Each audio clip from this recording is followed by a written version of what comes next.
What a lovely day!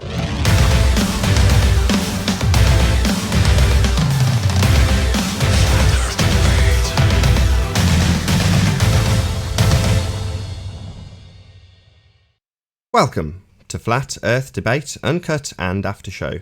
I'm your host Nathan Oakley, and if you're new to this channel, or you've not done so already, be sure to subscribe and hit the bell notification icon to keep up to date with the Flat Earth Debate pre-show and after-show goodness. If you'd like to support this channel, there is a super chat that runs alongside each of these shows while they premiere, and there's also a PayPal, Patreon and crypto link in the info box below the video. If you'd like to keep up to date with the community debate, then go to nathanoakley.com and check out the Flat Earth Debate forum to keep up to date with the community debate.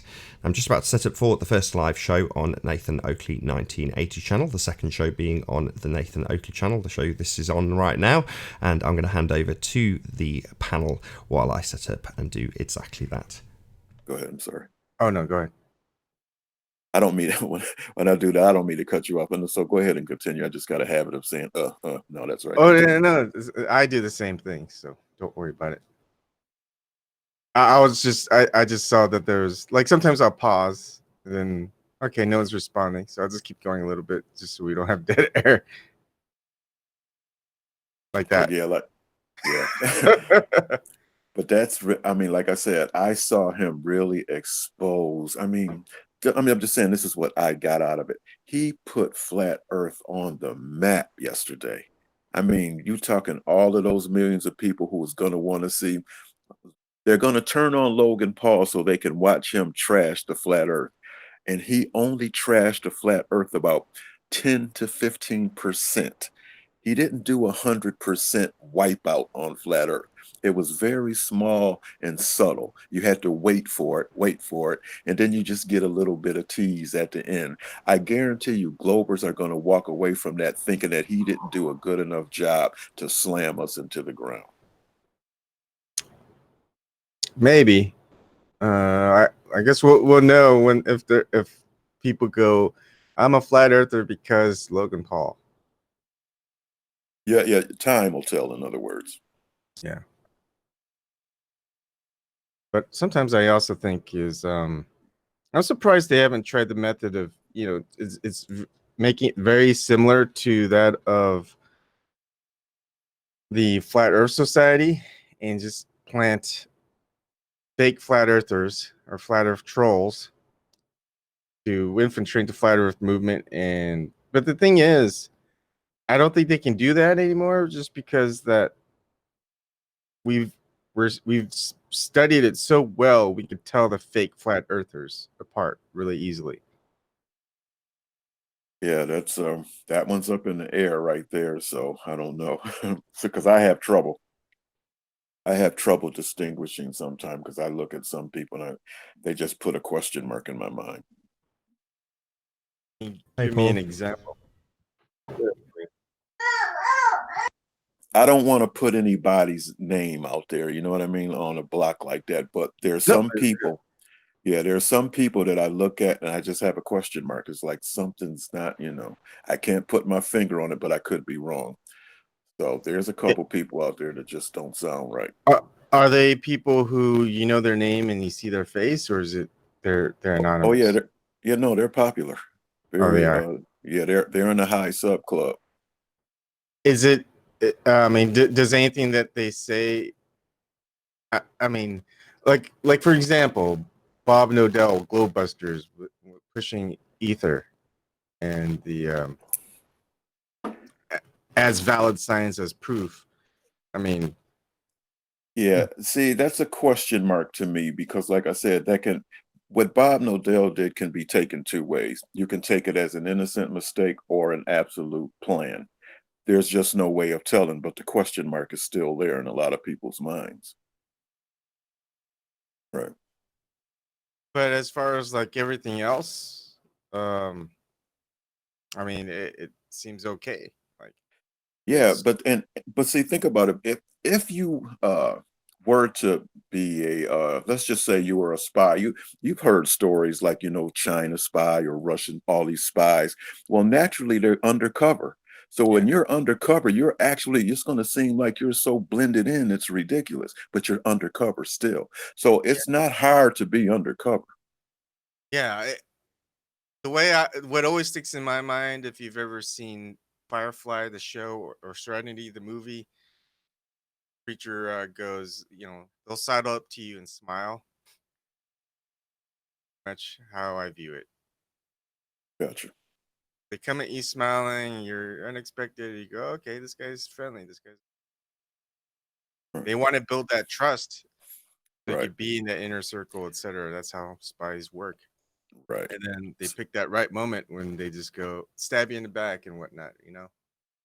Right. So that's what I mean. So when things like that happen, you just have no choice but to at least sit back and go, Like I'll give you an example.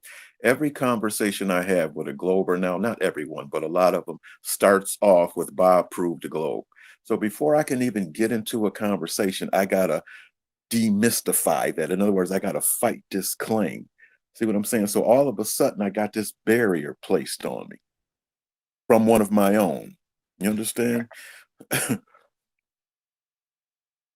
Yeah, I mean, I would take it as, well, if a flat earther proved the globe, then all the other flat earthers would probably just become globers. That didn't happen, so why is that?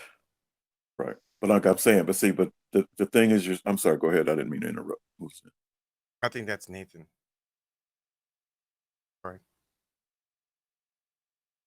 Right. And then, and seeing that's where me and Nathan sort of differs. That to Nate, Nathan doesn't, he sees everybody as, just what they are. He doesn't have my kind of, we're kind of different in that. Because I'm like a detective. I just got a detective mentality.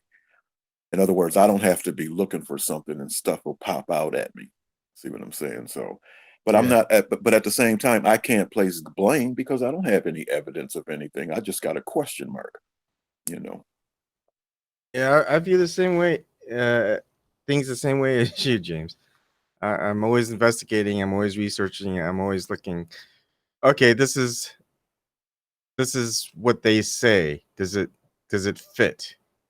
You know? Right.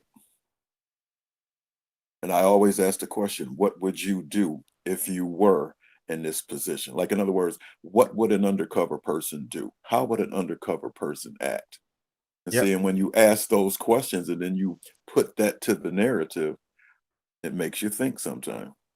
Yeah, I agree. You got to put yourself in the person's shoes. Think like your enemy thinks, etc. Um, It's that old Don Corleone, keep your friends close and keep your enemies closer. yeah. All right. Oh man, we could go over Godfather Part 1, 2, and 3. Please tell me you didn't like Part 3 too much. Yeah, it part three was okay, but it couldn't touch part one or two. They were trying too hard. They should have just let it go.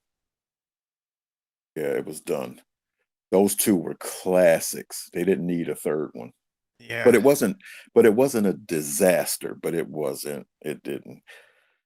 Al Pacino had gotten too old. I think he was just too much better in his younger, when he was on The Godfather. He just looked more, but I mean, it's just like the first two movies, it was like world building. It built upon the hid not quite so hidden mafia world. And Godfather Part 3, it really didn't build on that to like how it was in the modern era, how it adapted itself or entrenched itself into the modern, I guess, 80s, right? 90s. I think what Godfather 3 did was it brought in the uh the really high powered religious aspect of it. Like, in other words, if you hadn't seen that, you would probably, a lot of people would never think that uh people in the clerical, right? Not clerical. What's that word for religious? I don't know, clerics. Anyway, you would never really think that those people might be involved with the mafia. But he put that, that third movie put that idea that the church and the mafia could be working together. So that's what that third part was kind of trying to say. Yeah. I mean, and I think that was good. I just think it could have just been better. Um, Yeah, because the only part about that 3 movie was I thought I was out and they pulled me back in. That was the highlight of the whole thing. yeah, that I mean, sometimes you can judge a movie by its memorable quotes. How I like to see it. You're fading out. Are you miles away from your mic even? Yes, I'm a foot away. Do I need to make it further?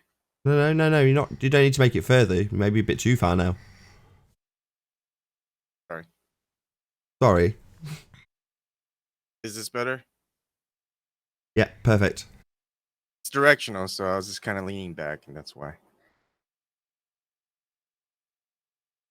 It's one of those odd setups. Audio, it sounds very good. Like I normally hate listening to my voice, especially when it's tinny.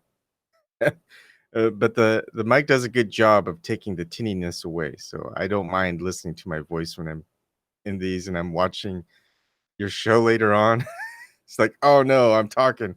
I need to mute myself. Or mute the video because I don't like the sound of my voice. Which is funny, isn't it? It's like weird. No, it's Like, only when you're overloading the mic that it sounds a bit naff. Now it sounds absolutely brilliant because you've got a great mic. oh, yeah. Nathan, I just plugged mine in. How am I? Because I noticed when I listen back to the show, I'm extremely loud, so I'm trying to figure out a way to cut that down. How's that right there? Perfect. You're both perfect. There's a lot to talk about today, Nathan. Yeah, I saw your video this morning. Did you what did you think of the we'll save it for later. Sure. The whole Logan Paul documentary. Yeah, it wasn't very funny. I know, I was hoping for it to be funny, at least. Yeah, same here. I mean, it the comedy, it felt like it tried to be a little bit like The Office, but it didn't quite do it. And then also some of the slapstick and stuff, it tried to be like Jackass with Johnny Knoxville, but it didn't quite get there either. It was like Johnny Knoxville and Jackass PG-13 version. Yeah. Well, tell me something. Wasn't that a free? That was kind of free. That wasn't for sale, right? Yeah, you just put it up on YouTube. No one had to pay Right. anything for it. See, so when you do something like that, in other words, how much budget can he afford to make something free? Yeah. Right. So how you? Yeah, I get that. Yeah. But like we watch, I mean, we're in that generation where we watch a lot of TV shows, sitcoms and things like that. So when I'm watching it, I'm like, oh, he's trying to do something like this, like the Office bit. And it's like, oh man, if I did it, I would be like, no, make it more subtle and as like just like when in the Office it pans to a character when someone says something stupid or just weird, you know, you just pan in, they give you that look, and you don't need to say what the audience is thinking. The audience is smart enough to figure it out. And so people laugh at just the zoom in onto the face and the look. Now, I'm going to reserve judgment till I know, number one, what his target audience is. I'm guessing very young. And it's hard to know what somebody young will find funny. That might have been hysterical to a youngster. I just don't know. What did you think? Did you find it funny? Might be too young. Find it funny? Logan Well, how Paul? old are your kids, Nathan? She's got one, she's two. Both pretty young. The other one's not born yet. Any day now. So what are you gonna? Bye bye. Right, 60 seconds and we'll go live.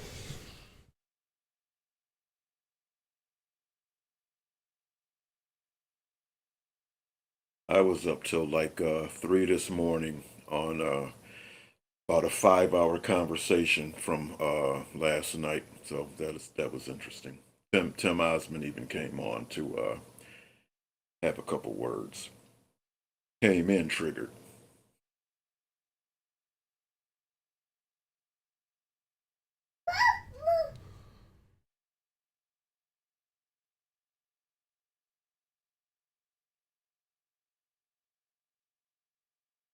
Oh, what a day! What a lovely day!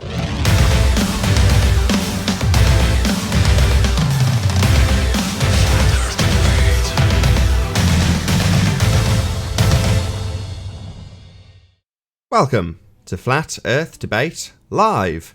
I'm your host Nathan Oakley, and if you're new to this channel, or you've not done so already, be sure to subscribe and hit the bell notification icon to keep up to date with the Flat Earth Debate.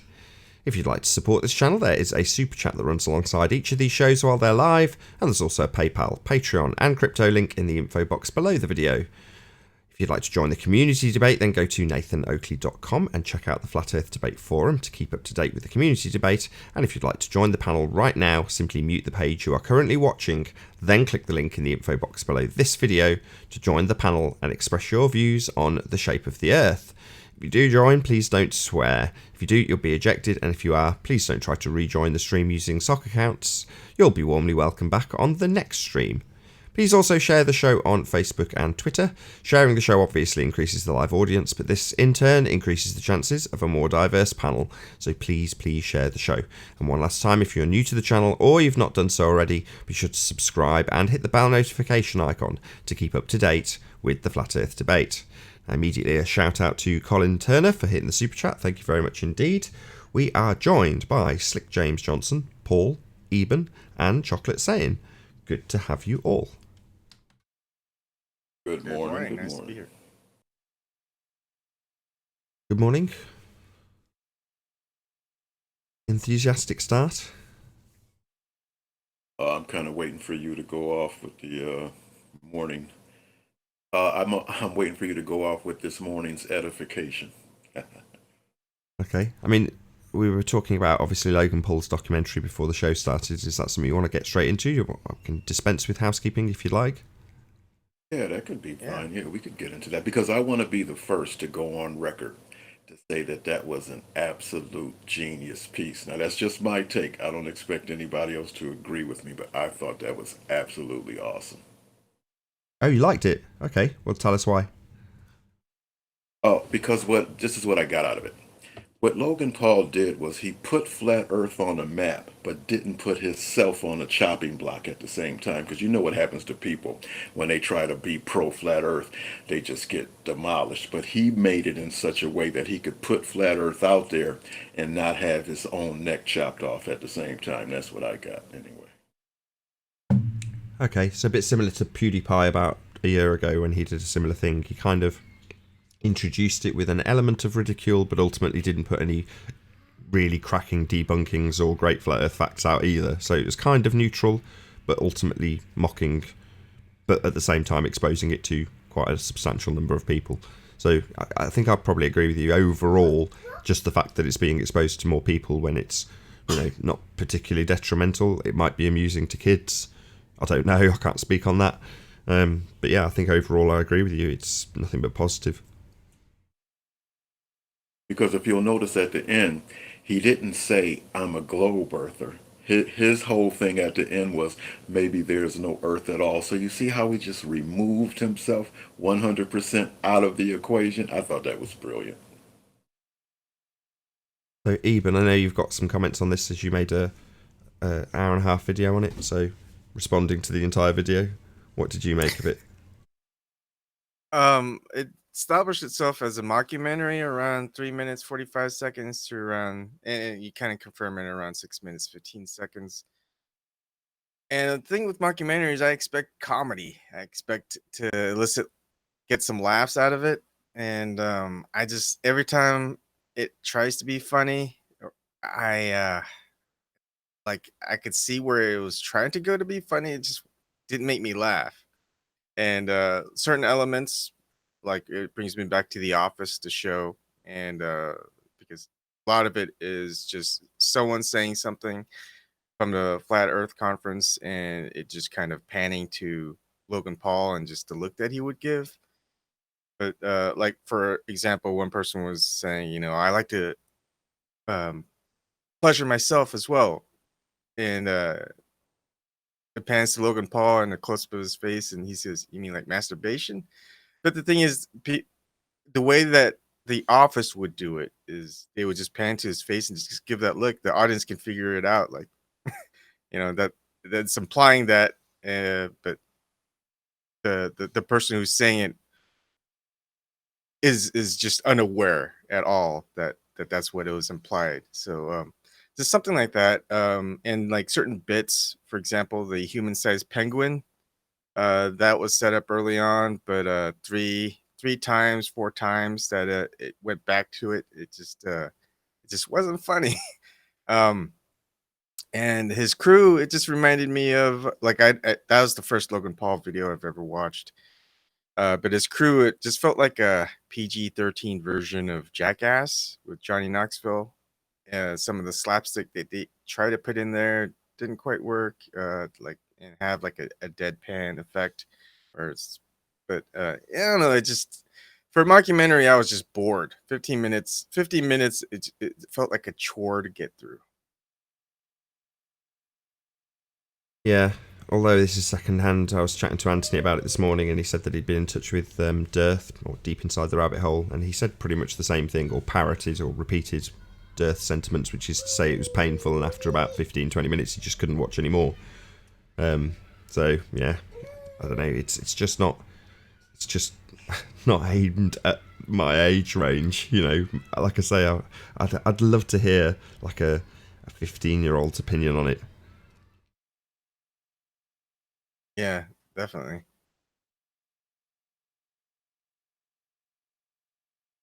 Paul, did you see it? No, sorry, I was on a call, but no, I haven't seen it. I was just listening to you guys. So after listening to that, I don't know if I want to see it. I'm not even seen Beyond Imaginary Curve. I know you've seen that yet. So I mean, with Yeah, there was a dwarf in it, and when I cast my mind back to Jackass, I can't remember anything specific. But if I give you an example of like maybe Wee Man having a target drawn on him and then them throwing like rubber darts at him or something, that would be the kind of thing. Whereas all you got out of Logan Paul was him like, I think at one stage he snatches a hat off the Flat Earth character and then throws it, and then it cuts to a different scene, and you're like, where's the joke? It's just pulled a hat off his head. That's not. It's not Jackass-esque, but it's kind of trying to be, but just failing. Yeah, Jackass PG-13 version. yeah, that makes me not want to like it because I didn't like Jackass to begin with. So. like I No, said, me I'm neither. sticking my Sorry, Slick. Hey, Plain Truth. I'm sticking my neck out on this one. I thought that was absolute genius. I mean, I'm on record. I am recording this. I am like saying that as time goes on, this is going to be shown to be one of the best things that ever happened. Maybe. I, Go ahead, Eben. Go ahead. I'm just trying to think, James, of your perspective on it, and just kind of how I would have made it better. But it's hard thinking from your perspective on how. I mean, I can understand how it's very uh, neutral appearing, just to get more people to look into flat Earth without totally making flat Earth people seem nutty at all. But I still came away with this. He was depicting people within the flat Earth community within the conference as being nutty. It felt like he was like another analogy would be someone a going into a church, like a Baptist church, a Baptist ceremony, and just how and people having him explain, or having people there explain to him the importance of the Baptist ceremony and the whole religious aspect of it, and just Hey, P. How you doing? I just trying to make it sound like the people who are explaining baptism to be very unhinged and things like that, where it's like kind of, it's to most people there it's just a normal occurrence. But Yeah, I I don't totally know. agree. That was something else that I noticed, which was to say that at one stage they played a clip where there's a load of flat earthers saying we're not crazy.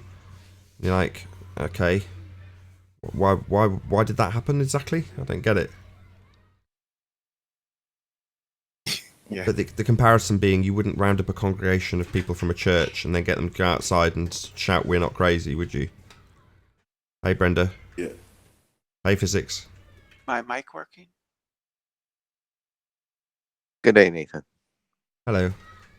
Yeah, I can hear you, Brenda. Hey Arwin. Hello. Good to have you.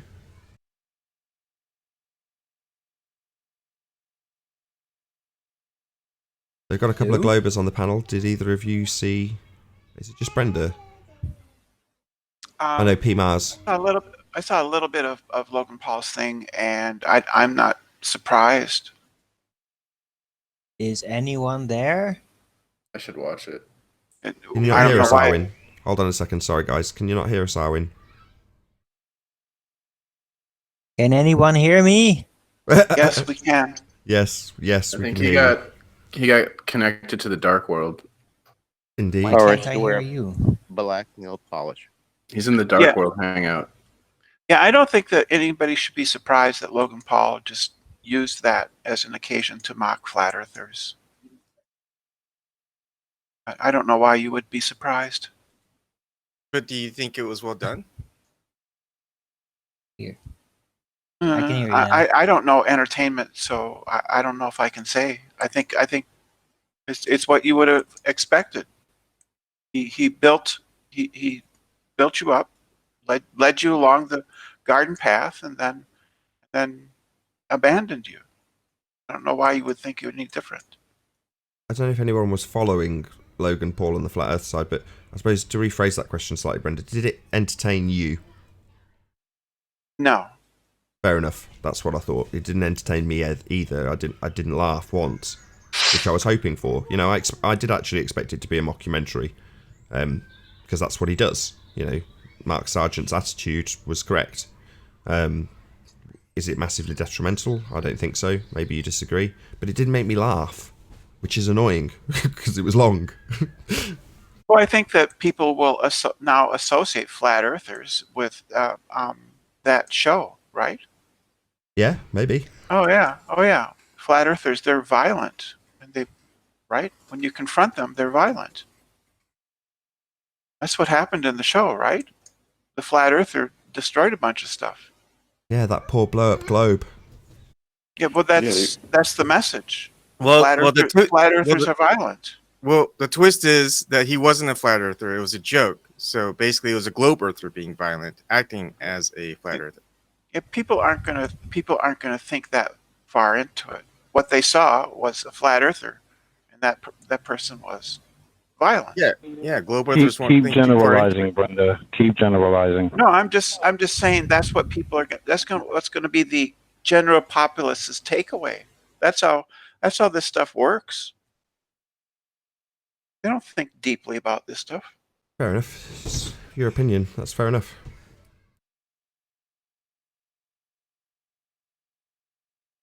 Any more? I'm on record saying- Sorry, just before we move off the... Sorry, Arwin. Oh, he couldn't hear us, could he? P, what was your take on it? Did you get to watch it? I haven't watched it. I guess I should watch it, though. Everyone's going to be talking about it.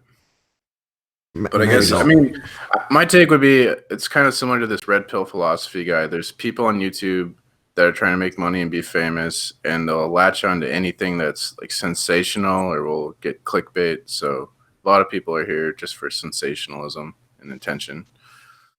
Well, red pill philosophy doesn't make mockumentaries of flat Earth.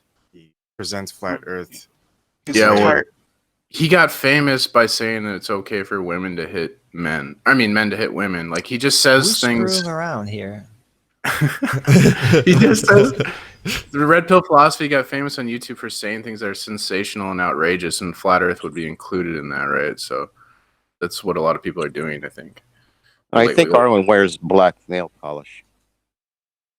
Who cares? He's just testing to see if he can hear us. Hey, Zinda, how you doing? Hi, everyone. Hello. Again, red pill philosophy. He doesn't say outlandish things just to be outlandish. He has Yeah, he actual. does. No, he doesn't. Do you watch Well, any of his He videos? absolutely does, dude. No, there's context behind what he says and how it's interpreted. He doesn't just say it to elicit a response from, say, the SJW community. There's reasons behind it. No, If you want to talk yeah, about, his reason is MGTOW videos are popular. I better go make a MGTOW video. Oh, flat Earth videos are popular. I'm gonna go make a flat Earth video. You know, whatever genre is hot. Oh, prank videos are popular. I'm gonna go make What's a prank going video. on? I That's a can't lot of hear people- any of you. Their mentality. You're connected to the dark world, Arwen. You need to connect to the real world. I think he's got his speakers Arwen, turned off you're somehow. You're in the upside down, Arwen. And I told you to invite me to your channel too. So this is what happens. Come back from the further.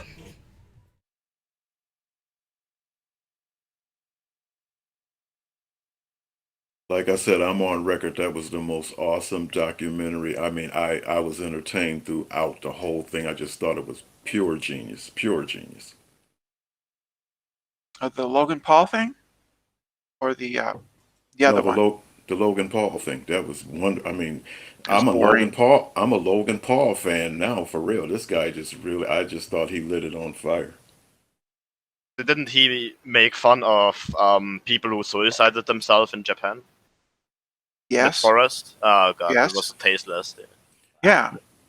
I was gonna Right, use the suicide forest as a flat Earth proof. Like it's But the see, when I'm suicide looking- forest level. When I'm looking and I'm using my point of view, I'm not looking at a past. I don't judge things on their past or associate them with their past. I'm just looking at that present moment in isolation. I don't want to say, well, he did this in the past, so I'm not going to give him a chance. Now, I don't work. I don't operate like that.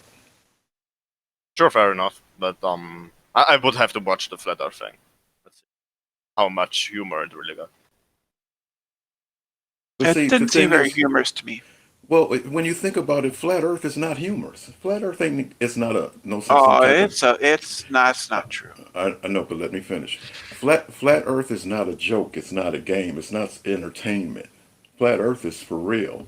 It's a very real experience. But you guys have never experienced it. That's all. No, flat Earth is an unending source of hilarity. For you, Yeah. right? But not for people that's really seriously into it. It's not hilarious to us because we understand what's going on. No, you don't. So you can talk from. In other words, you can tell me what I experience and how it feels and how it works. You know me better than I know myself, which is what you're saying. Just going to shout out Brandon Toy for the super chat. He says, funny how the same flat earthers seem to be at the centre of the hit pieces. I don't care if it's a coincidence or... Oh, it's gone into the glare. At this point... Sorry, I can't read it. FE is a cottage industry. FFIEC. Sorry, I butchered your comment. Thank you Shout very out much for to the Cracker. super chat, though. Thank you very much indeed, Where do Brandon you- Toy. Where do Globe people get that ability to know what's in our minds? It seems like that's got to be it's like a mind reading thing. Like you can actually look in another person's mind and know what they're doing and know them better than themselves. That is amazing ability. How do you It do is. that? It's great, isn't it? It Like is. I tell you how. I usually meditate, right? And then I let my mind free, and then I go into the mind of a flat earther. Do you And then do I some know, aya- and then I know what a flat earther thinks, right? So do you Yeah, I do wish some we had aya- that's how you experience flat Earth. In my position, it is really interesting. Yeah, you got to do some Ayakusa and get in touch with the machine elves. Yeah, Ayakusa? Is that like the Yakuza in And that's- Japan? I don't know how to pronounce it correctly. That's that plant drug that gives you Ayahuasca? ayahuasca. Yes, Arcumgen. or Ayakusa will work too. Ayakusa, Yakuza, it's the same thing. Yeah, you're Yakuza. Hey, Brendan, Zinder, have you ever thought to yourself that your preconceived notions you might be filtering people through that? Yes. but by what? I didn't understand it. Sorry. Do we filter people through our preconceived notions? Yes. I think so. I try to eliminate that, but obviously that's what happens. It just sounds like to me that globe people are like really self-righteous. Like you're just, like we own the truth. It's ours. And if you say something different, you are trespassing on the truth because we own it. That's the vibe I get from you guys. Oh, I okay. feel like everything you're saying is like James could be applied to people in general, not specifically globe people. But I'm You know, when applying. you talk about globe people, you have to keep in mind that that's like almost the entire world, right? So you can't generalize it that hard, right? mean, That's a brilliant statement. So it's basically everybody, but just don't generalize. What, like you just did in that same breath, Cinder. How did I generalize it? What the You whole can't- world thinks it, do they? You speak for the Yeah. whole world, do you, or is that just a massive generalization? Well, I think it's- show me how many people believe in the flat Earth and how many people I have believe in no the globe. clue. I wouldn't presume to generalize so broadly, Zinder. But you tell us again how we shouldn't do that, because it's amusing. Well, you can generalize by measuring. There's only a few thousand people that are flat earthers, right? It's a very small number of the Show us larger audience. Show us the statistical study that's been done to give you that number. Well, you could just do a Google AdSense search, right? Let's see it. But just Google it. Go to Google Trends. This is and- what and you do. punch in Sorry, flat Earth. Brenda. When you make a sweeping generalization like that and then tell me to go and Google it to back your assertion, that becomes frustrating.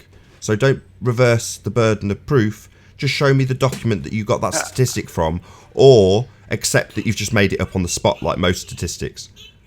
It's called Google Trends. Just search flat Earth, and the results you get will only be a few thousand searches. So that's a very small number compared to the overall.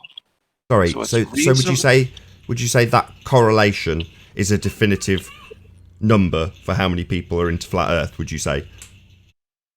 I think it is a reasonable assumption.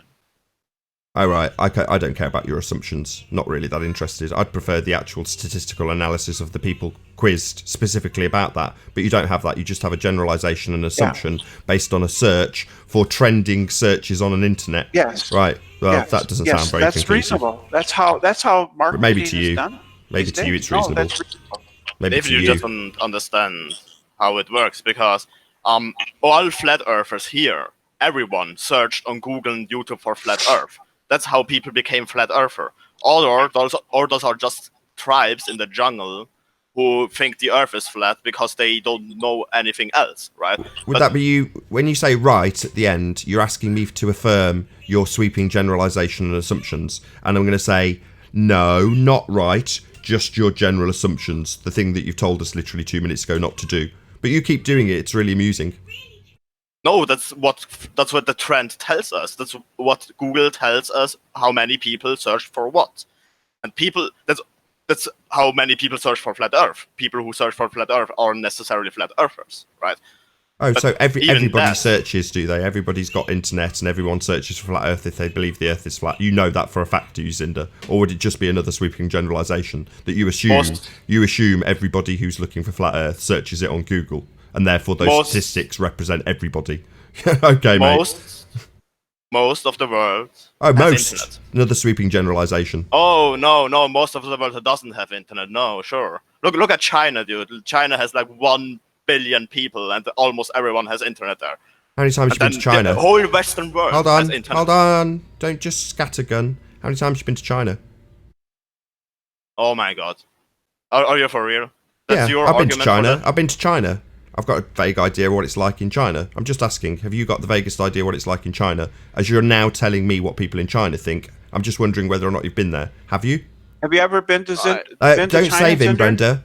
Let's just It's just let's photographs. It's Brenda, photographs, Brenda, right? there's no need It's to just save photographs. Cinder. I'm just going to keep drawing out the fact that he makes these sweeping generalizations to my amusement. You don't have to It's just rescue him. This is photographs. only being done for my amusement. There's nothing really at stake here other than Zinder looking a bit silly by telling us not to generalize and then doing it about 5 times in a row.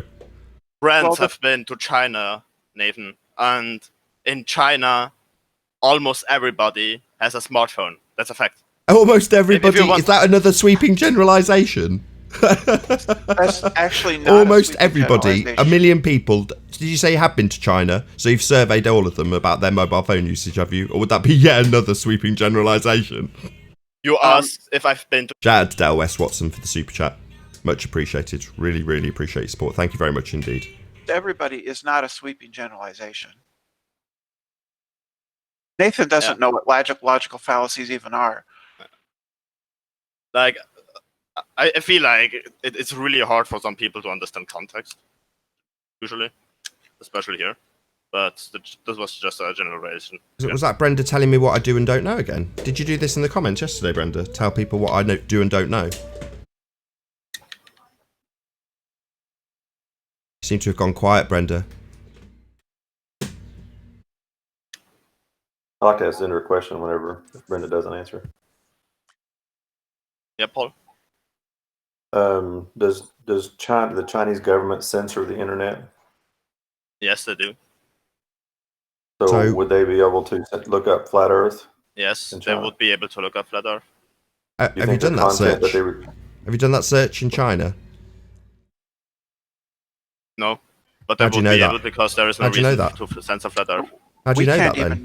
We can't even know if China exists. Yeah, sure, it doesn't. I've been there. Like I know it Australia. exists. I can confirm the existence of China. Thank you, Brenda, for your introduction. How do you know? How do you know it was China? You've been by the Chinese people and Chinese food. How do you know those were Chinese? How do you know anything? I mean, how do you even know that the plane brought you to the right place? You and Brenda are an adorable couple right now. That's really cute. Descend it into we don't know anything because of your sweeping generalizations. Wow, Zinda, nice tactic. No, that's your You're right. statement. No, I'll concede, Zinda. This is such a good argument. You know what? You're right. We could all just be a brain in a jar. Well done. Yeah. Great win. Great win. I know. Thank you very much. Kudos, Cinder. You got my point. Tell me more about what people in China think. Tell me how many of them have got mobile phones again. And then tell me that we shouldn't generalise, because that'll really amuse me. I said almost. Almost all. So you've surveyed almost all Chinamen. Well done, Cinder. Well done. You know, China is a country that is developing really fast. And what we see in the Western world, that people have smartphones. And in China, those smartphones get produced so cheaply, and so many of those get produced, that it is logical that almost everyone there has smartphones. That's called logic, Nathan. That's something you should learn at some point in your life. All right. I can tell you from personal experience that that's not true. All right. When have you been in China? Yeah. So the older generations in China don't tend to keep mobile phones. The younger generations definitely do, but the older generations tend to be a bit more old-fashioned with their tea and things, and yeah, mobiles don't appeal to that generation so much in China. Have you been to China, did you say, Zinda? No, I said friends have been to China. So you haven't been to China. So I'm going to tell you from personal experience that you're wrong and you're sweeping generalizations. What I'm doing now is pulling down my pants and taking a big shit on your sweeping generalizations from personal experience, Zinda. All right, how many people, how many young people live there, how many middle-aged people live there, and how many old people live there? If I say almost everyone has internet access, that means that almost everyone is around 70% plus, right? 17%? Where did you get that statistic from? I don't know, it just made it up on the spot. Plus. Just made it up on the spot. So 17 sounded like it was quite an accurate statistic. 17. So why 17? Why did you make that particular? 17. Why did you make up that particular percentage? Because it sounded like it was an accurate number that came from a source. Why 17%? Why did you make up that number? I said 70, not 17. Oh, 70%. Well, why did you make up that number? I don't know. I just pulled it out of my ass. Yeah, I know. I just guessed how many old people there are, how many middle-aged people there are, and how many young people there are. And then I can guess how many young and middle-aged people have a smartphone, how many old people have a smartphone, and then I can go up with a guess. I'll tell you what then. Let's hear your guess. Then I'll guess completely differently and tell you that you're wrong, just based purely on my guess, because it has the same validity. All right. No, that would be pointless, Cinder. That would be sarcasm. That would be ridiculous. Just your guesswork. That was kind of Go the on. point. Isn't that kind of the point of you telling us not to generalize at the beginning of this conversation? Go on, make your guess. No, I don't care I'm about kind of sarcasm. pointing out that you told us at the beginning of this conversation that we shouldn't generalize. So now I've got hold of that and focused on it just to humiliate you for my amusement. I said you shouldn't generalize almost the entire world. Not you shouldn't generalize like how many people plus minus have a smartphone. That's about behavior, I said. You don't get the context. Yeah, I don't get the context. And now I do, though. It's not okay to generalise about the entirety of the plane, but we're okay to generalise about every Chinaman there is. Okay, that seems clear now. I've got it now, thank you. Of the plane, what a joke. Doesn't matter. Well, that was fun. Sure. Go on. Can I make I a just shout out to Arwen's rectangular Fruit Loop? Can you hear us, Arwin?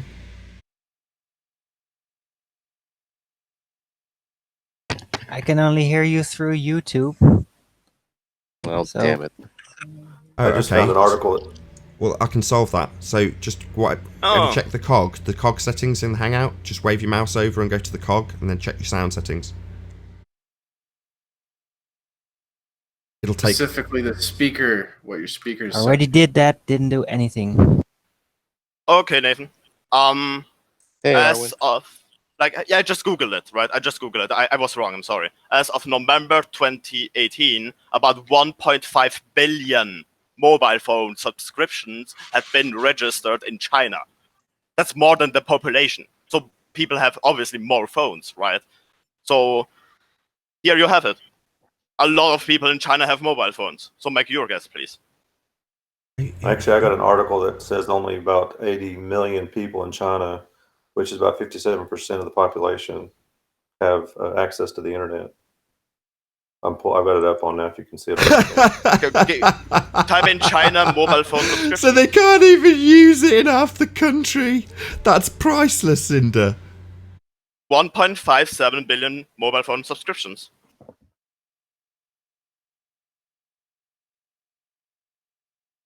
Did you guys hear me? Can you see I've what got you I'm showing? presented.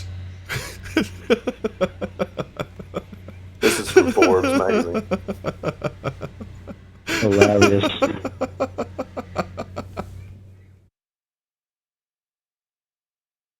This is actually August 23rd, 2018, so it's not too long ago. Yeah. So that's still most of the people. 74%, 57. Even if that's true, like 57% is still most of the people. Well, I'd say it's more like half. Most.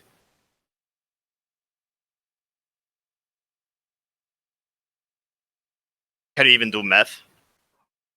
Is 57% half, Nathan? What's half of 100, Nathan? Oh, God. The central Tell me. point here is that we shouldn't make sweeping generalizations. You've made a shitload.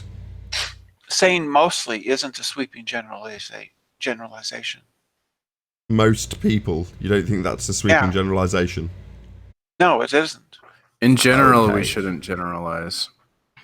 In general, we shouldn't generally generalize, I would say, P. No, unless you can generalize if you have In evidence. general. For instance, if you have evidence that most people use a smartphone, then you can say most people.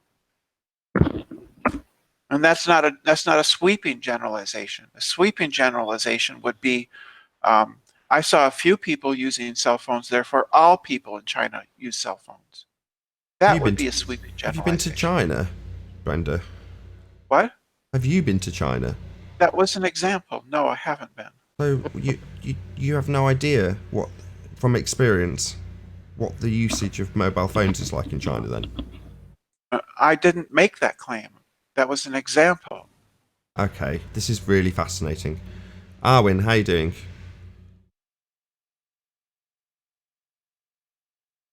Arwinjin, are you here? I can still hear any of you.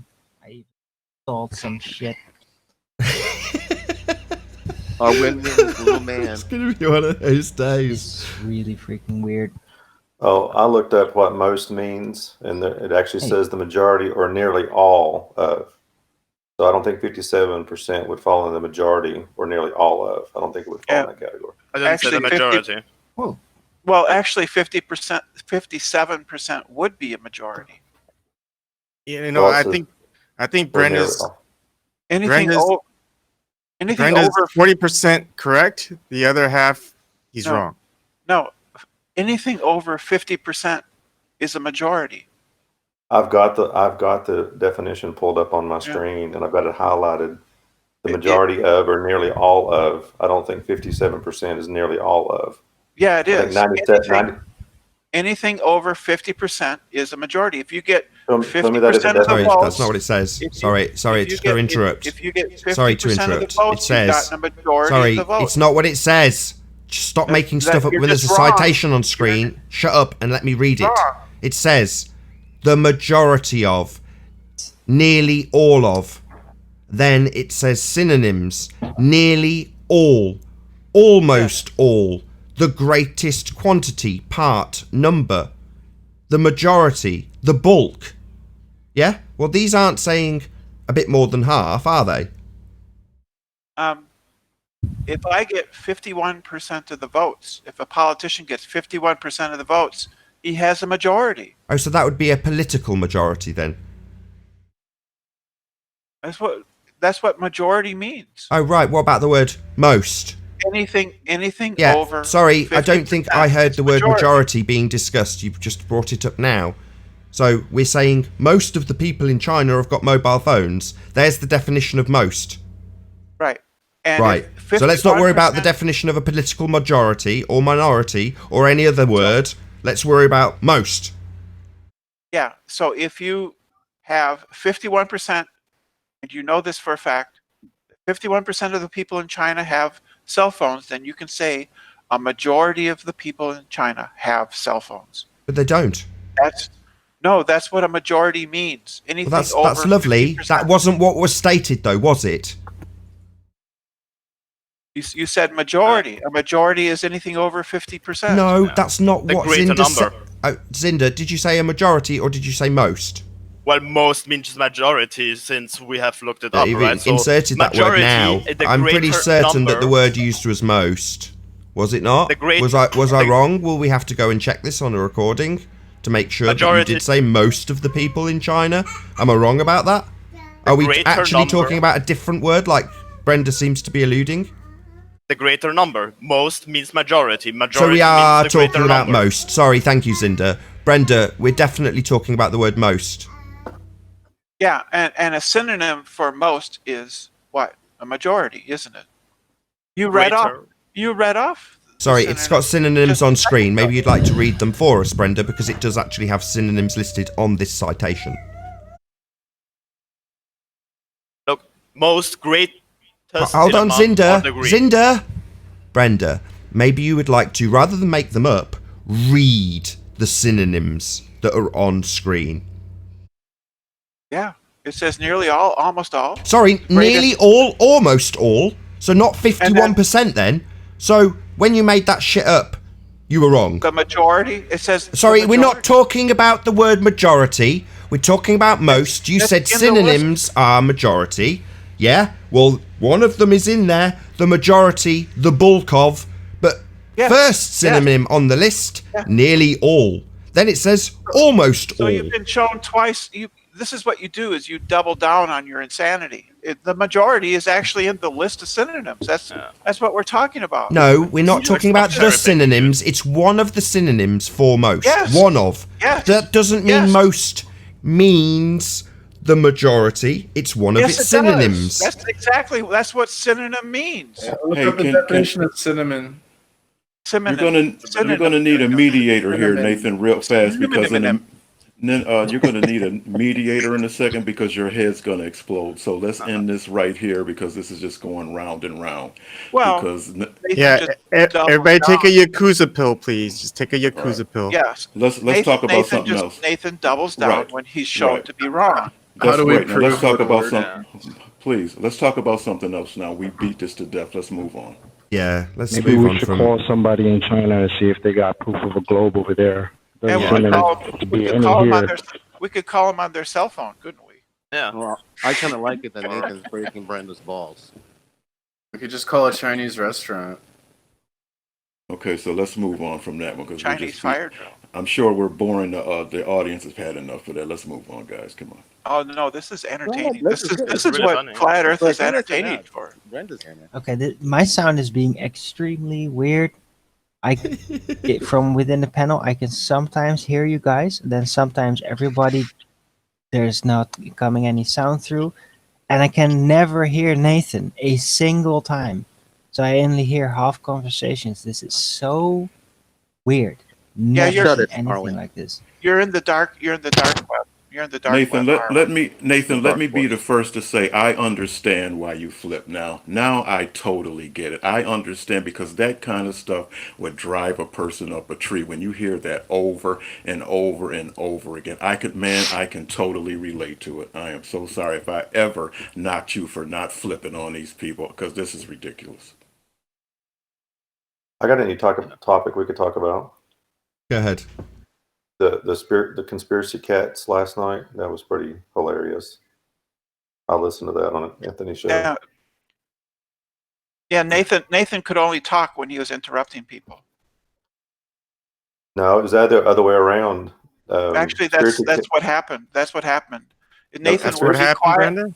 Yeah, Nathan would be quiet for a while, and then conspiracy cats would say, "Oh, well, he's not talking, so I'll talk."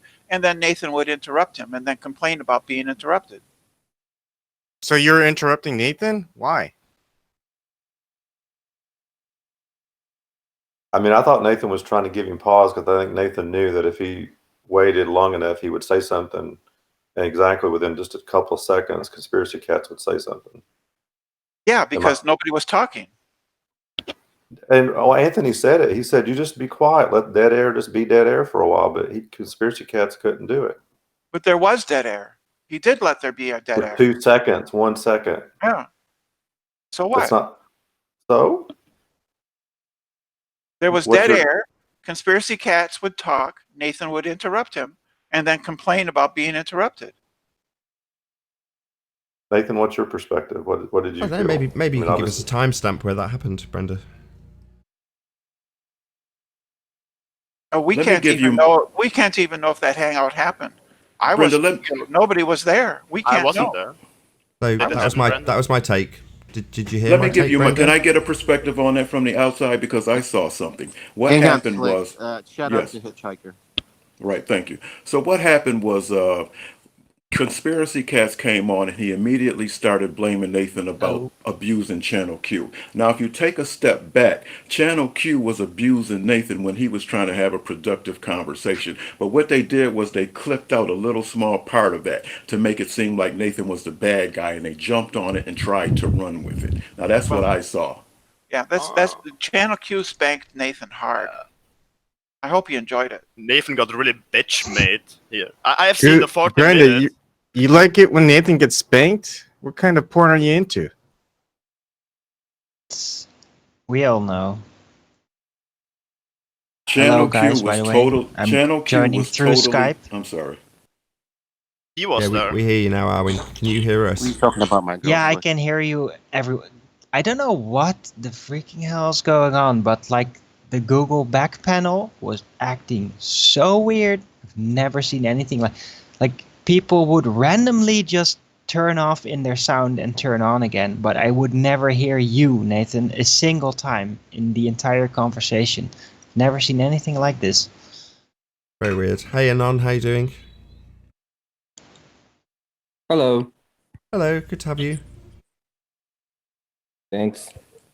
And then what make it so bad, I am actually watching some people like Tim Osmond put these clips up. But when you look at them, you can see that Nathan is having a conversation. He's talking about gas pressure, and he's just having a conversation. And then you got Channel Q in the background.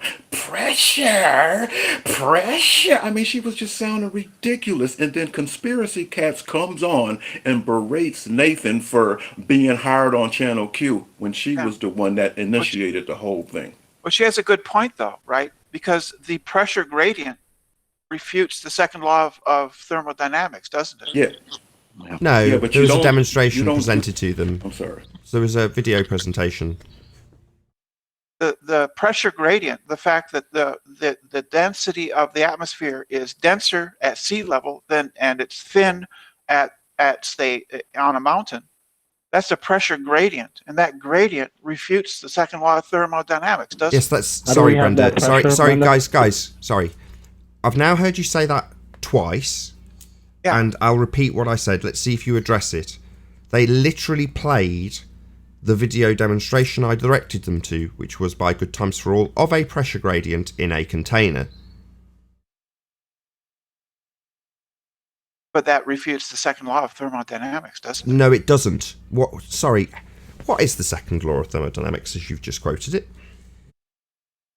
It's that the availability of energy to do work in a system, a closed system, will decrease. Is running out. Yeah, very succinctly put. Well done. So can you now explain, given that description, how Zach's demonstration of a gas pressure gradient in a container violates that law? I haven't seen his video, but given his past and his inability to understand even like 8th grade physics, I doubt he does anything like what you claim he does. Sorry, I didn't ask you to describe. Sorry, have you finished? No, we're talking about. Have you Dr. finished? Zach. Can I respond? I'm seeking an answer in the affirmative, Brenda. What? Can I respond? I haven't seen Dr. Zach's video. No, I heard you. I don't need you to repeat it. Yeah, I'm now going to address it. I asked how that violates the second law, as you just stated.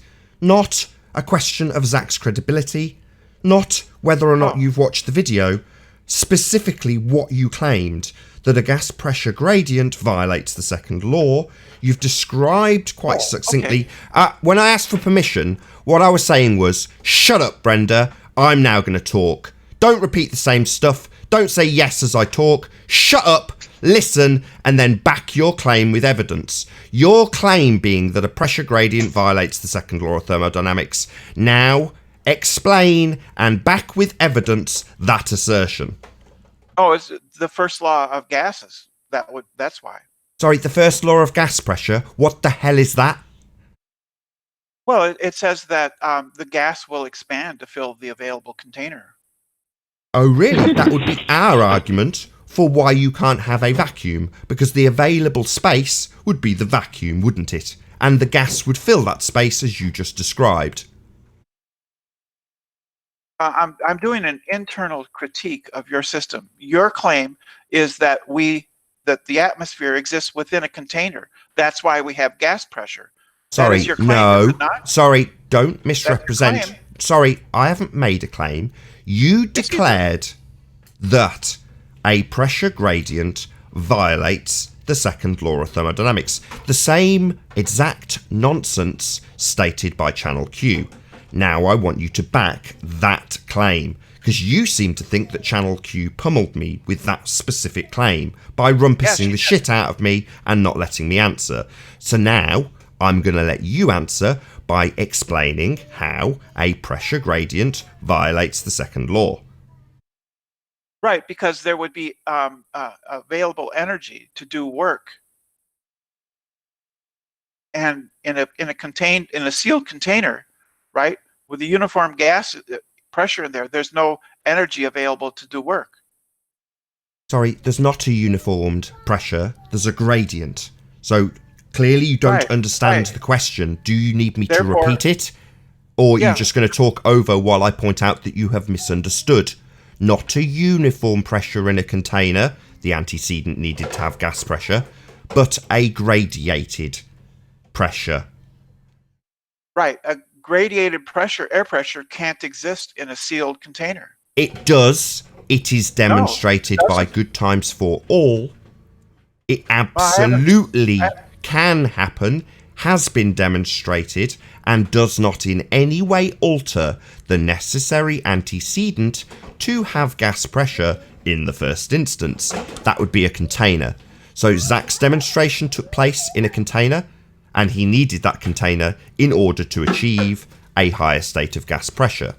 Now, if you believe that which has been demonstrated is actually a violation of the second law of thermodynamics, as Q asserted, then tell me how. Because so far you've said, well, because there's a work available to be done, that violates it. Well, no, it doesn't, Brenda. Again, So I haven't seen Zach's video, so I didn't ask that.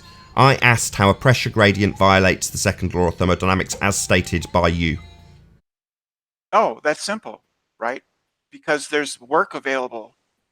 Yes, I heard your first explanation. Work available. Yes, that's not a violation of the second law. Now Yes, it explain is. how it violates the second law. It's just a straight up violation, right? No, there's not. Yeah, in a sealed container with a gas, right? The gas will expand to fill up the entire container, and the entropy will go down. There will be no more. There will be no more gradient, with which one could do work. So that's not a violation of the second law. So if there's a gradient pressure within a pressurized sealed container, as you claim, then that's a violation. No, just saying it's a violation doesn't explain how it violates the second law. Because the second law states that you can't have it. No, it doesn't. It's there. The available therefore energy it's a violation. will decrease. You will reach equilibrium. That doesn't somehow get defied by a pressure gradient in a container. There's no violation of the second law of thermodynamics. They're none. Absolutely, it is. The Explain second law how. says the gas pressure will reach an equilibrium. The gas pressure is not at an equilibrium. That's a violation of the second law. So if the gas hasn't got equilibrium, it's violating the second law. Yes. And what is equilibrium? Equal pressure throughout the entire container. Okay. And do we have here on Earth equal pressure? No. Okay. So where's the equilibrium? It isn't. Is it? So it's not a violation of the second law to have a gradient then. Sorry, Brenda. So we actually have it all around us. So that would very easily demonstrate that gradiated pressure does not violate the second law then, because we have it. We can definitely experience. There's no violation in having a gradient, as you've asserted incorrectly. Affirming the consequence. The fact that yes, he's affirming the consequent. Yes. Oh, go on, explain how. Well, you take the atmosphere as an example. So no, the pressure gradient you violates the second law of thermodynamics. You take the atmosphere as an example in which we live in. That's why it's affirming the consequent. No, affirming the consequent is if P, then Q, Q, therefore P. All right, then show me the container. First, No, show me the container. no, Then you can say that we live in a container. Nathan. No. Explain how I've affirmed the consequent. Formulate what I said into if P, then Q, Q, therefore P. That's what you've charged me with.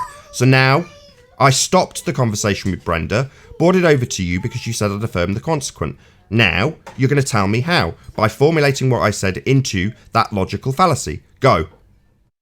All right, you said if gas pressure, if pressure gradient, then container then pressure gradient. So that's absolutely correct.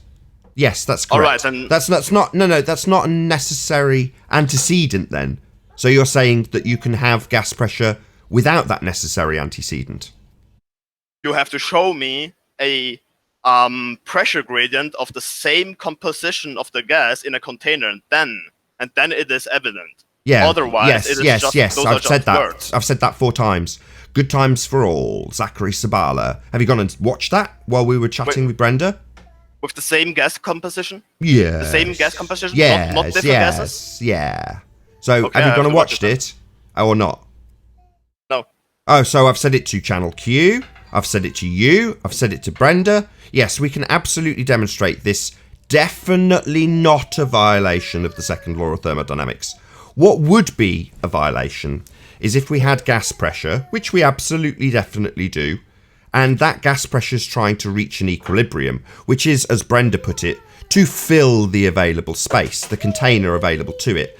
And we've got a massive amount of space, i.e. a sky vacuum, then the gas would try and reach equilibrium by dispersing into the vacuum.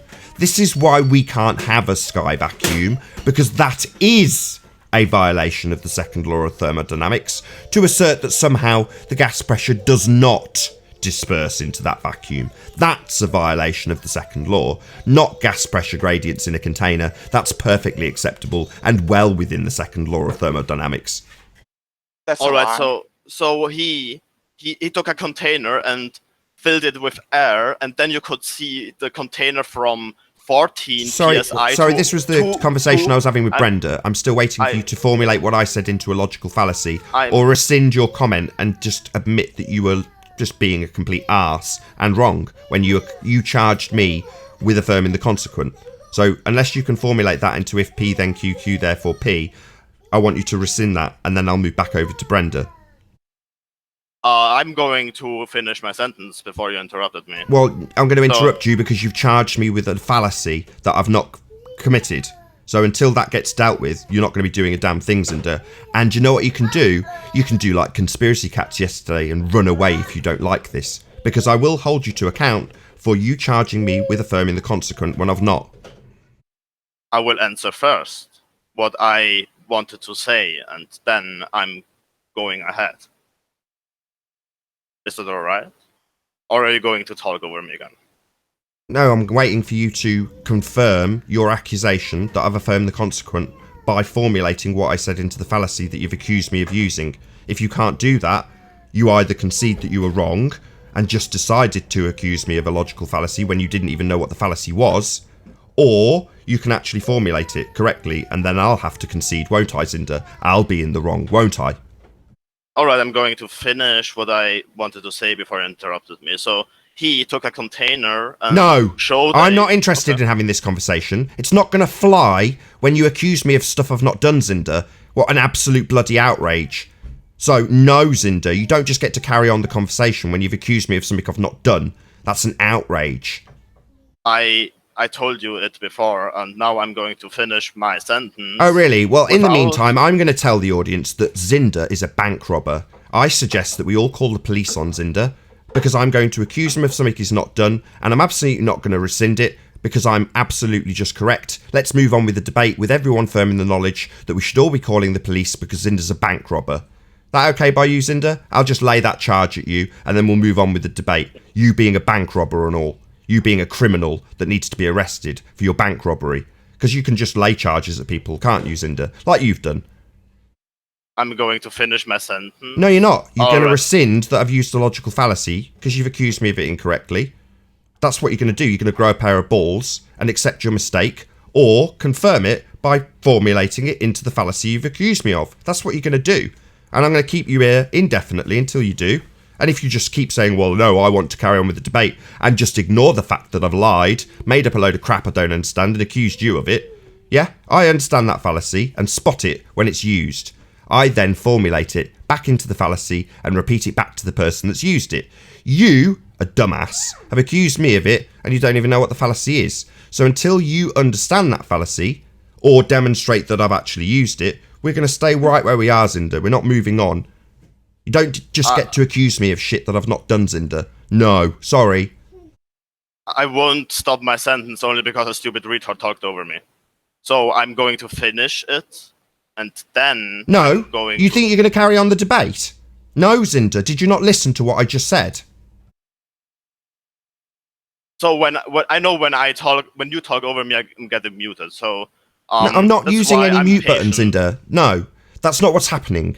I am demanding that your lie about me, which is what I'm now going to label it because you seem to be defending it and obfuscating it, your lie will not fly. So no, Zinder, we're not going to just move past it until you accept it. Your lie that you told about me, your incorrect assertion, the stuff you made up. You don't just get to do that about me, Zinder. Yeah? Like conspiracy cats misquoting me. When I quote someone, I put it in quotes. Yeah? And it means precisely what was said, because it's in quotes. I don't do what conspiracy cats does and just make up a quote and lay that charge at my door. Or claim that I've cried like he did. Yeah? That's what he does. Liars. Cheats. Yeah, you.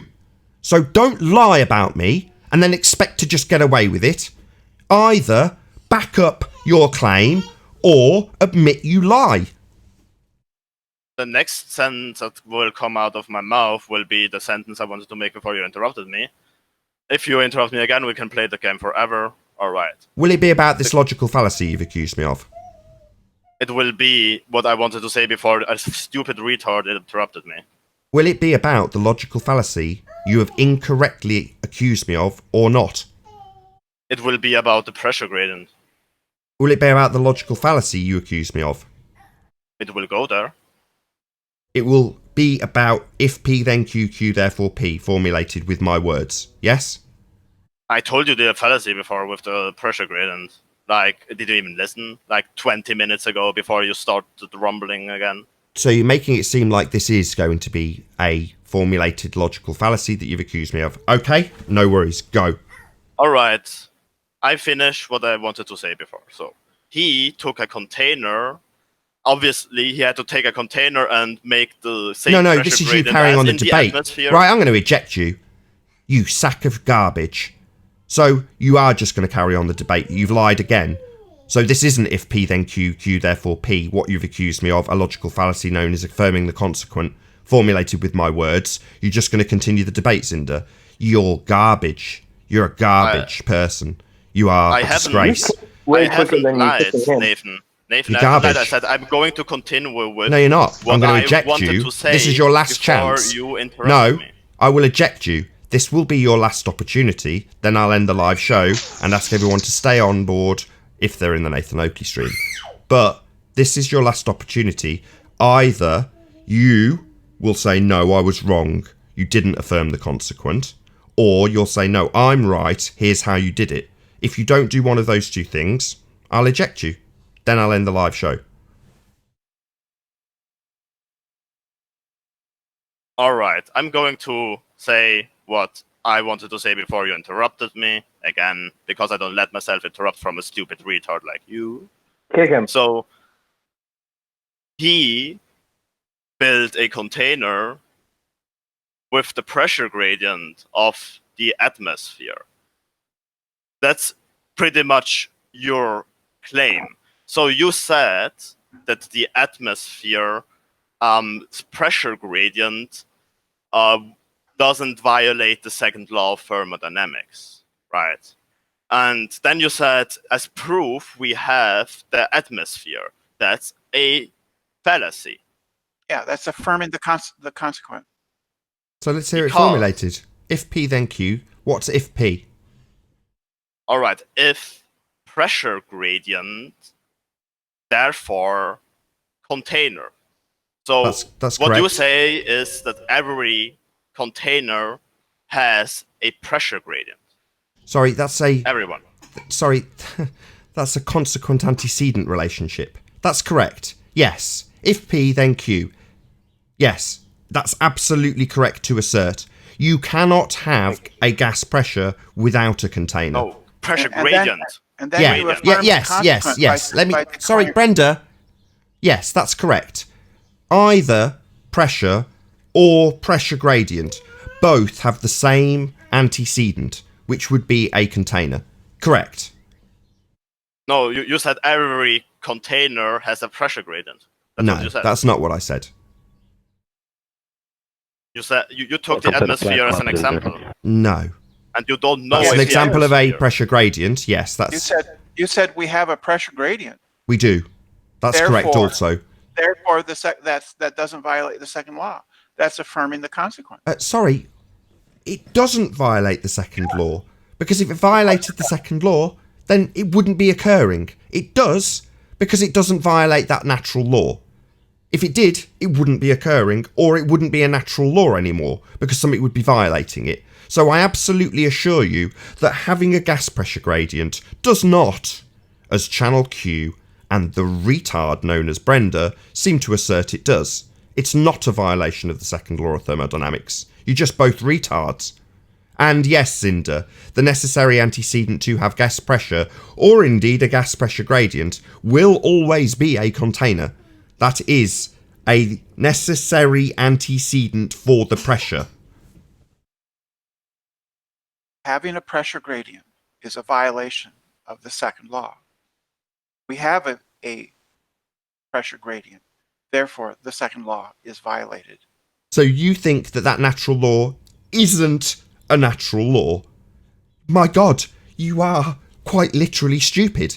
You think that by looking outside and experiencing gas pressure, that that's a violation of a natural law that absolutely holds true. My God, go to MIT. Tell them that, my God, I've been outside. You know what? We've got a pressure gradient. Why have we got this natural law taught in all of these universities? This pressure gradient violates it. My God, you're so dumb. That's the stupidest thing I've ever heard. And with that, I will say, if you are watching in the Nathan Oakley premiering audience, then stay tuned, as there will be a short after show to follow. However, if you're watching this on the Nathan Oakley 1980 live stream, then unfortunately this is where we bid you farewell. A massive, huge, enormous thank you to all who shared, subscribed and hit the super chat. I've been Nathan Oakley, and I'll see you all in the next video. Oh, what a day! What a lovely day!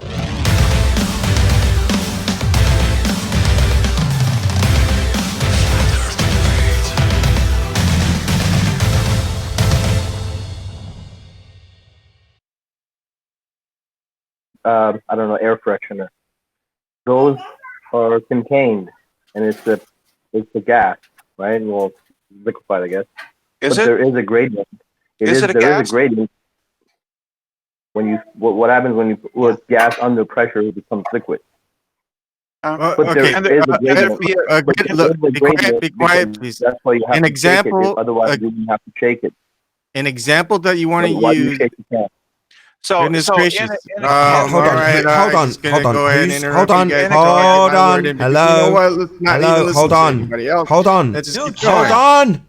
Who's this back and forth between? Because so far it sounds like a three-way conversation between Eben, Anon, and Brenda. I just want to say an example that you would want to use is carbonated water. There you go. Carbonated water in a bottle. The solution mixes. There's no gradient until you open and you release the vacuum that's contained within the bottle. There's no vacuum. When the bubble, then the carbonated, the CO2 will be released, forming bubbles out of the container, which is the bottle. So you can go ahead and use that as an example. Yeah, that's not an example. Sorry, you haven't. It is an example. You haven't explained how a gradient violates the second law. It doesn't.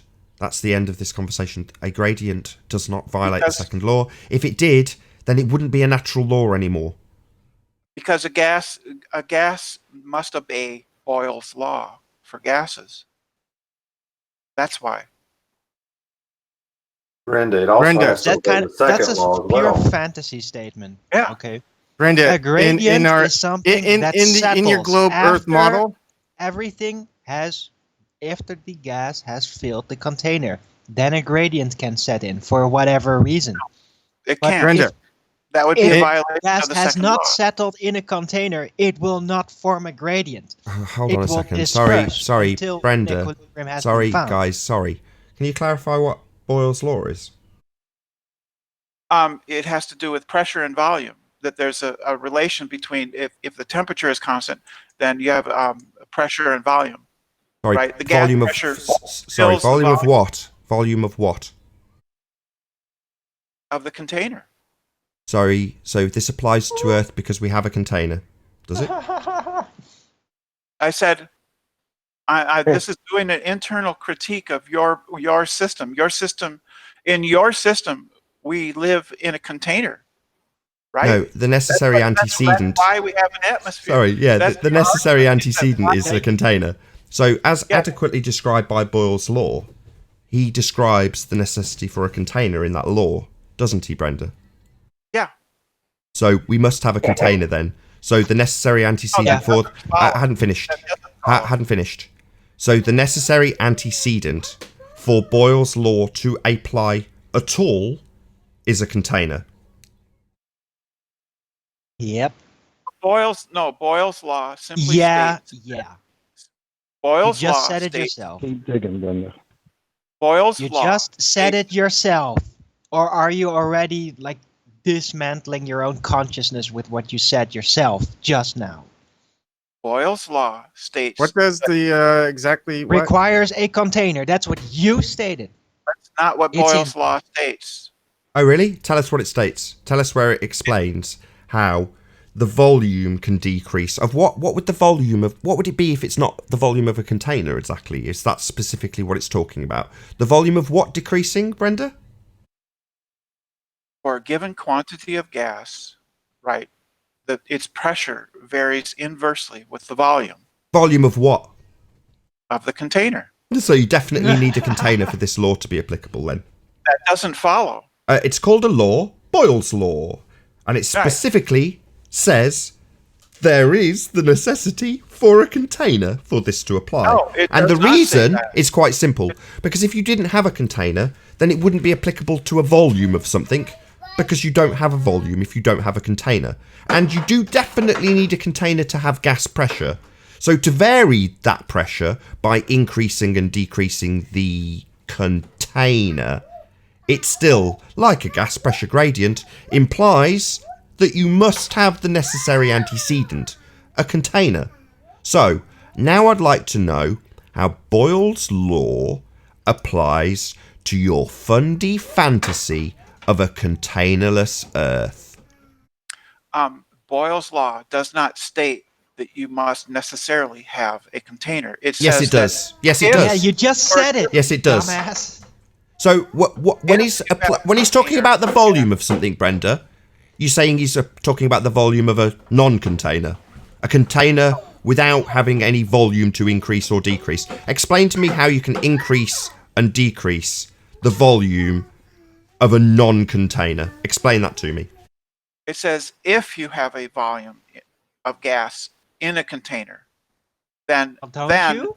the pressure will vary inversely with the volume.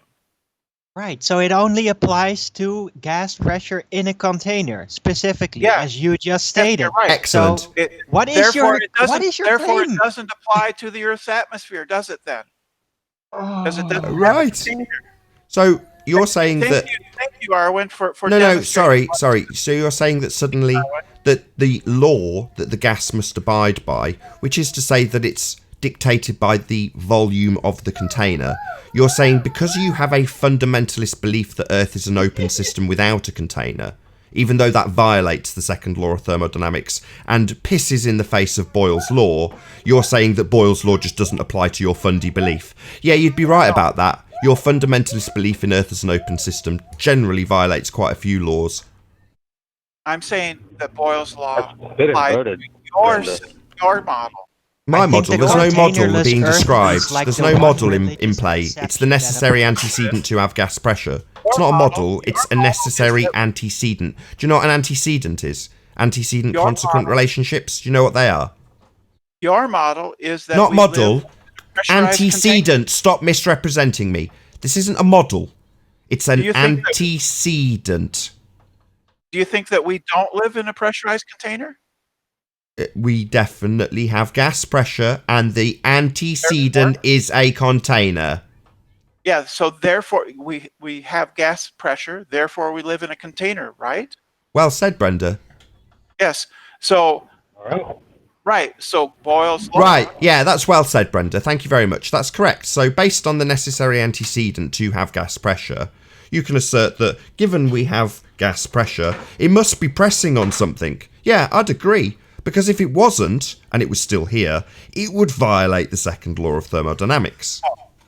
If there, however, since there is a pressure gradient, that does violate the second law. No, it doesn't violate the second law. The pressure still requires the necessary antecedent.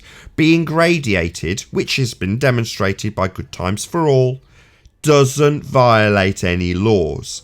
The gradiated factor doesn't suddenly mean you negate the need for a container. No, the existence of a pressure gradient on the Earth violates the second law. Then it wouldn't be a law. That's not my point. Then it would not be a law if the very nature of our reality defied something they classify as a law. Then it would not be a law, Brenda. That's right. Then you need. Yeah, that's right. So it doesn't violate that law, because if it did, it would no longer be a law. So there's definitely no violation going on just because we have a gas pressure gradient. It definitely does not violate that law. What does violate that law is an assertion that you can have gas pressure with nothing to press upon and not dispersing into the available space. But you just proved that that the second law doesn't work. Oh, so you think I've disproved the second law of thermodynamics? Wow, Brenda, I expect a Nobel Prize. Yes, you just proved the second law doesn't work.